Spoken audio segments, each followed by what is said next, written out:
ऐतिहासिक इतिहास, ऐतिहासिक प्रसंग या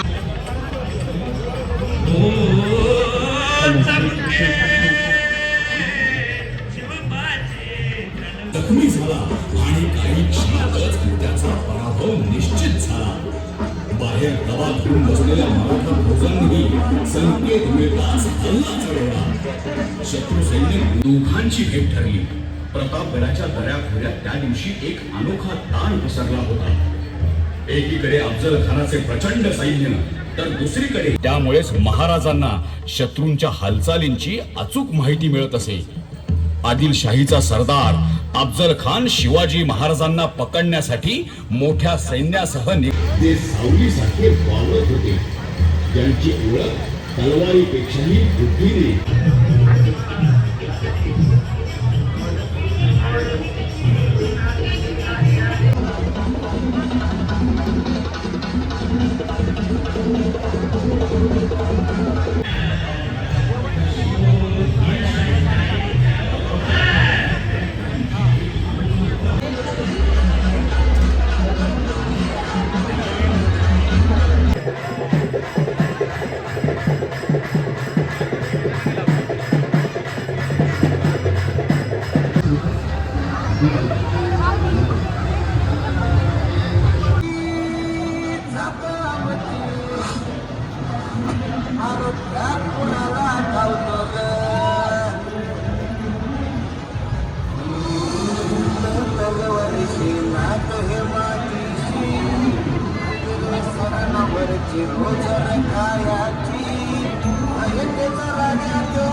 याचं तरी जरा भान ठेव.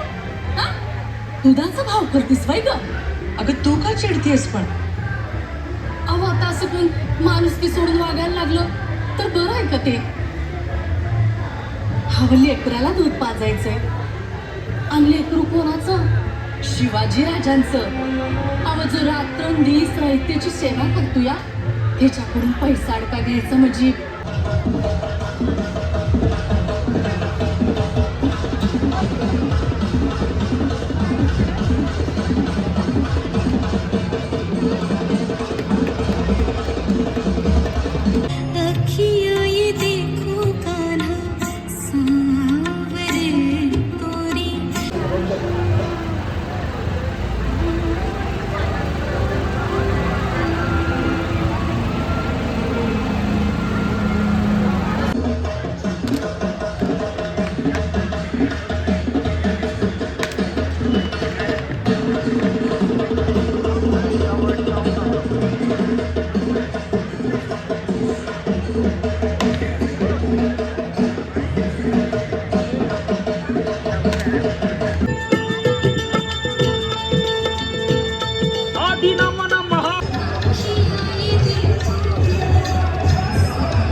पण विशेषतः भोजन व्यवस्थेकडे जायचंय.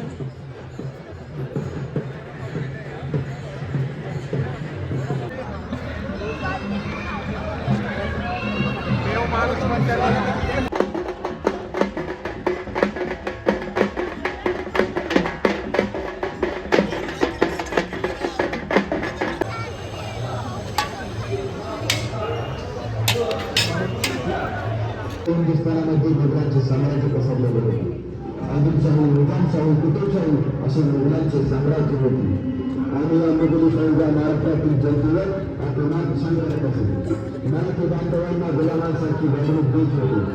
मुघली फौजा महाराष्ट्रात सर्वत्र घुमाकून घालत होत्या. त्यांचा अत्याचार दिवसेंदिवस वाढत चालला होता. त्यामुळे गावाचे काही पाटील देशमुखी मुलांना स्वामी म्हणून रतीचा छळ करत होते. अशाच एका पाटलाने गावातील महिलेचा छळ केला होता. त्याच वेळेस महाराष्ट्राच्या मातीत जन्मलेला शिव अवताराने त्यावरती केलेला न्याय आपल्या समोर शिष्यवृत्ती पुढचे विद्यार्थी सभा करत आहेत.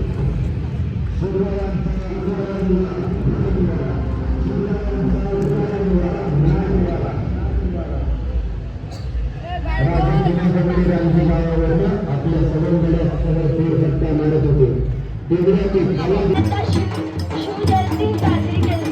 त्यांचे मित्र संघटन त्यांची पत्नी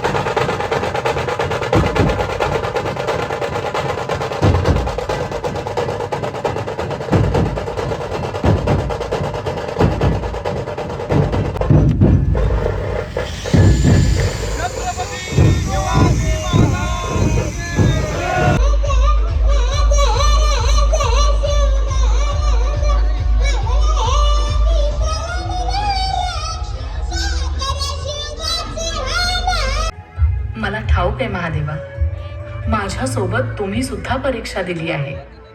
पार्वती, मी या क्षणी तुझा पत्नी म्हणून स्वीकार करतो.